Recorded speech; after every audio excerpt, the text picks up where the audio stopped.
Part 4. Eclipse of the Kai. Led by the Dark Lord himself, Zargana's vast host descended upon the monastery. They were greeted by a shower of arrows. Giax and Kran screamed as the arrows found their mark. A dead Kran plummeted downwards almost directly in front of Vonatar, and he had to tug on his Zlan beast's neck in order to avoid a collision. The Giak astride the dead Kran had drawn back his lips in a silent yell as the rocks beneath shot towards him. More arrows poured through the air, and more of the Zargana's troops met their deaths. The shrieks of agony mingled with the great rushing wind of flapping winds and the incessant chattering of the Kran. Ichor splattered Vonatar as those around him were struck. But the Kai were doomed. Inexorably, the tide of darkness came in. Kran landed all around and all over the monastery, and Giax tumbled from their backs. Now the black arrows of the Giax filled the air, and the warriors on the battlements fell as if they had been scythed. Inside the monastery, the courtyard was a scene of carnage. Kai swords flew, but there were more Giax arriving every moment. Their serrated blades slashed and hacked at mortal flesh. Here a head spun from its shoulders, there a warrior screamed as he was impaled, but still in his final moments struck a Giak a mortal blow. A young novice, barely more than 10 years old, stood with his back against the outer wall of the armory, flailing his axe at the advancing wall of Giax. He slew a dozen or more of them before a black arrow appeared in his eye out of nowhere, and he crumpled to the ground. A wave of warriors tumbled from the dormitories, wielding swords, axes, quarterstaffs, and spears, shouting their aggression. A young woman, still in her night attire, sank her spear deep into the body of a Kran and immediately pulled it out again to slash across the throat of a Giak. A dagger plunged into her back, and her mouth in a great O of shock, she fell forward onto a stack of the spawn she had slain. A child of no more than 8, too young to carry a sword, sat on the roof of the baths, a small collection of throwing knives by his side. These he used with devastating accuracy until a Kran swooped from the sky and carried him aloft. From high above the scene of slaughter, it dropped his screaming form. There were Giaks swarming all over the battlements now. The replacement guards on the Derncrack Tower put up a noble fight, but the force of numbers was too great for them. They slipped and tripped in the blood of their dead fellows, and soon succumbed to the Giak's lightning-swift swords. Zargana himself landed in the courtyard and revealed the full spectacle of his presence. Had the Dark Lord's visage not been shielded by the glass of his helmet, even the Kai masters would have lost their minds. Even so, the lower ranks were immediately stricken with madness. Blood poured from their mouths and ears, and they ran amok, hitting out at friend and foe alike. A pair of crypt spawn threw fire into the dungeons, and the flames spread across the straw floor. The prisoners confined there battled with the bars, but their jailers had long before gone out to help defend the monastery. The lucky ones were those who suffocated in the thick yellow smoke. Others lived until the metal bars against which they struggled grew red hot. Red Dawn led a brave platoon of kitchen helpers. Although it was early, pots of water and of broth had been bubbling over the fires, and these were thrown over the forces of darkness. Giaks shrieked as the sticky, boiling liquid covered their eyes, and they let their weapons clatter to the ground as they poured at the heat. More helpers emerged from the kitchens, carrying burning brands snatched from the great fires.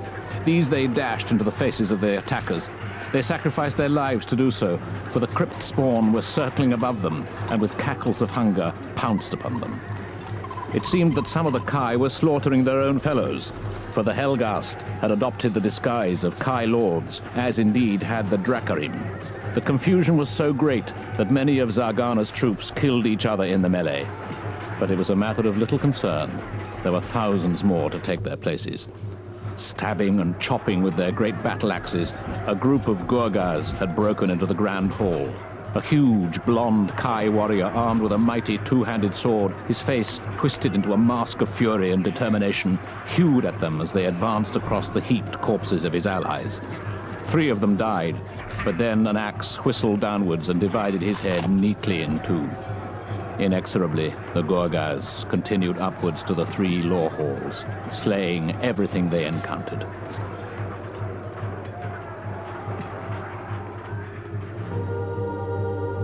Standing on top of the Tower of the Sun, a single Kai looked at the devastation below and shrugged.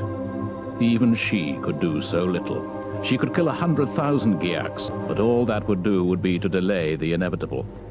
She could even, at that moment, have killed Zargana, had it not been for the fact that the mass of the already existing future had an inertia that was too great for her to counter.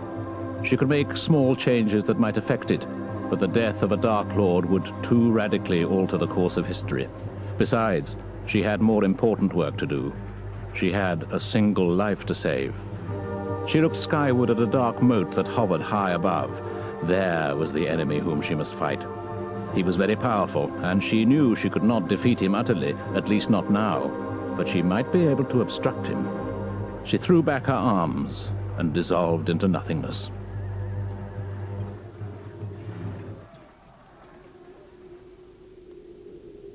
Vonatar had dispensed with the services of his Imperial's land beast and was holding himself aloft through his own powers. Karag was one of the countless Giaks far below, putting the monastery to the sword. The magician soared among the clouds, occasionally glancing down to where the mass of fighting creatures seemed so small as to be merely a spider wriggling on the land. Up here, the sun was a sullen presence on the horizon, regarding him with undisguised hostility. Vonatar didn't even notice it. Yet he was deeply disturbed. The presence he had felt as the hordes approached the monastery, it was something he had never come across before. He had known the ways of the left-handed magic, and now knew those of the Nadziranim, as well as the extraordinary result when the two were fused together within him. But the emanations he had felt from the unknown entity were not just seemingly more powerful than the magic he possessed, much more powerful. They were also of a completely different nature. His magic was learned. He sensed that the abilities of the entity were innate to it, that it had always possessed such abilities. "Always is a very long time," said a voice in his head. "You," thought Vonatar. Instantly he recognized the cadences of the words. "Who else?" "Who are you?" "Who do you think I could be?" "Don't talk in riddles to me. I have powers enough to smite you from the sky, to devastate all of Sommerlund. I could—" "You could try," admitted the hated voice, "but I think that I could stop you." Rage rose in Vonatar. He was so furious that for a moment he forgot to maintain his levitation charm and dropped a few hundred feet, dizzyingly towards the distant ground. How could anyone believe that they could stand against the might of Zargana and myself? I have more force in my fingertips than the greatest of the demigods can muster. Perhaps I could duel with a god. "You overestimate your powers," said the voice softly. "I am far from godhood, yet I challenge you to combat. You may choose your weapons." "Show yourself to me," thought Vonatar. "Show me yourself, and I will choose weapons." In the dreamy sky in front of him there appeared a young woman, barely 16 years old. She was dressed in ragged trousers and a skimpy jerkin. Her hair was red and cropped close to her head. Her face was too thin for real beauty, but her eyes were alive with wit, and her eyebrows were eloquent arcs. "Apart from anything else, Vonatar," said the voice, "my jokes are better than yours." Vonatar permitted himself a smile. This entity, whatever it was as nothing in the face of his ferocity. Without any effort, he launched a hissing blue bolt of lightning at the girl's slim figure. She seemed hardly to move, yet the bolt passed sweetly over her shoulder, disturbing not a single hair on her head. To the sorcerer's indignation, she grinned at him. "You're being literal, Vonatar. I said that you could choose your weapons, Vonatar. I didn't say that you could choose mine." In that instant, she was gone from his sight.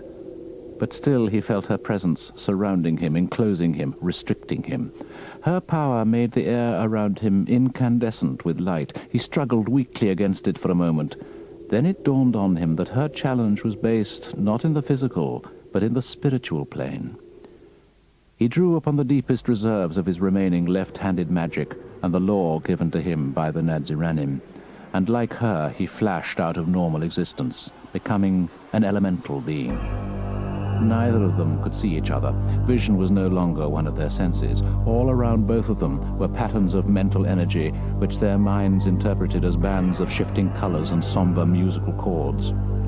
The presence of Vonatar was a mass of clashing violets and oranges, or, if sensed in another way, of discordant clashes of adjacent semitones. He recognized Alice as a shifting panorama of blues and greens, bringing a coolness to his mind, to which was added the frivolity of flickering yellow. He directed towards her a burst of intense hatred. It sped between them, shimmering through the colors like a thin sheen of mica, and then melded easily with the cool tones of her presence. She giggled, infuriating him. He drew closer to her, and in this space that was no space, he sent her an arrow of grief. He felt her flinch, as if the arrow had penetrated her shoulder, but he knew, as soon as the arrow had been loosed, that he inflicted nothing more than a minor flesh wound. He had, however, succeeded in arousing her anger.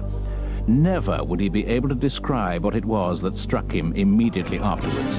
It almost extinguished his soul, but somehow he was able to draw on the darkness within him to absorb the blow. The colors, which were the very essence of Vonatar, shrank and deepened with the exquisite pain. But only moments passed before he recovered himself. "I think," said the voice of Alice, "we should remove our conflict to more conventional arenas." Her hues absorbed an angry yellow which Vonatar directed at them. "You're a fool," she thought to him. "Every minion of the forces of darkness is really a fool. You think you're so powerful and so mighty, so strong in your evil. And yet what have you achieved? A very significant amount of nothing. I can play your game for all eternity if I want to. I may never be able to defeat you entirely, but you will never be able to inflict upon me anything more than the most trivial injury. You're a stinging insect attacking a land beast, a mere nuisance." Alice was lying, but then she often did that. Vonatar could, she knew, damage her severely, but she had the advantage of knowing that this was the case, and he didn't. She could sense the way that even out here, in the timelessness of no space, he was drawing his magical powers around himself in a protective shell. She flared briefly in the emotionless darkness, and he withdrew further into himself. "We've tried to fight out here," said the voice in Vonatar's mind. He tried to reject the thoughts, but couldn't. He hadn't been vain enough to believe that his powers were infinite, but he had hardly expected to be defeated with such ease by an entity that appeared to be little more than a child. "Let's," thought Alice, "try somewhere else."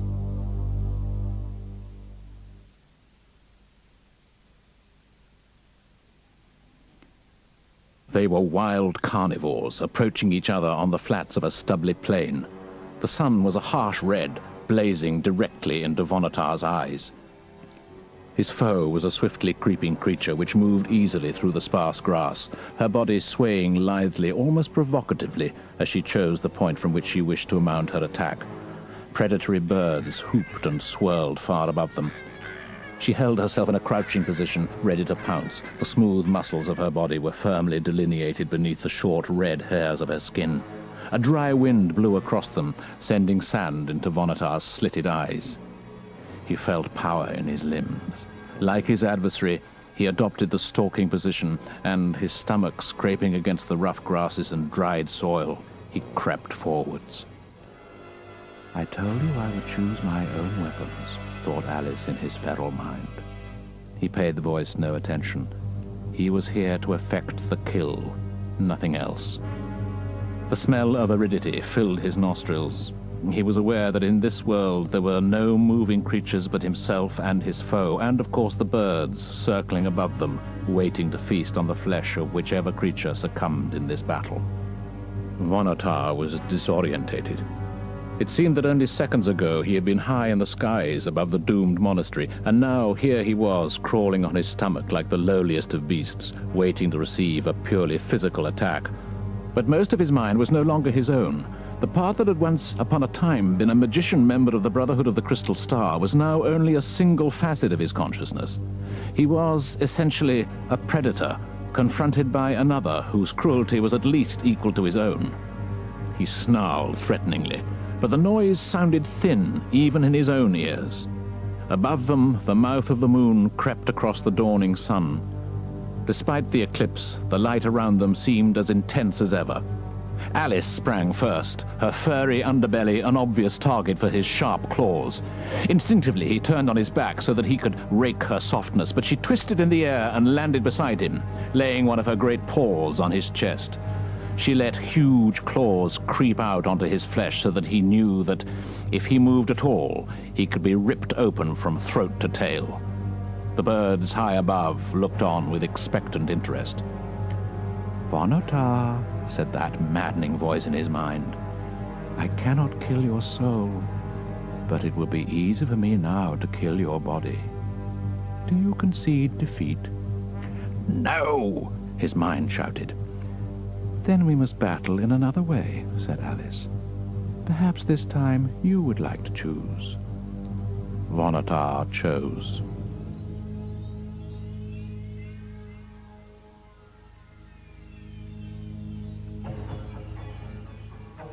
They were upon the surface of a small world, where there was little but darkness.